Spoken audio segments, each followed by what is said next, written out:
আসসালামু আলাইকুম রহমতুল্লাহ। প্রতি বছরের মতো এই বছরের সংযুক্ত আরব আমিরাতের রেড ক্রিসেন্টের পক্ষ থেকে রমজান ফুড প্রোগ্রাম হচ্ছে। বাংলাদেশের প্রতিটি অঞ্চলে এই প্রোগ্রাম চলতেছে। আজকে আমাদের চট্টগ্রাম আনোয়ারা থানার বখতিয়ারপাড়া গ্রামে আজকে আমরা 180 পরিবারের মধ্যে রেড ক্রিসেন্ট সোসাইটির পক্ষ থেকে আমরা আজকে ইফতার প্রোগ্রাম বিতরণ করব।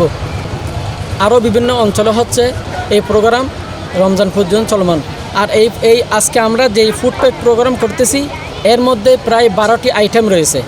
মোটামুটি একটা পরিবার 1 মাস পর্যন্ত চলতে পারবে ইনশাল্লাহ।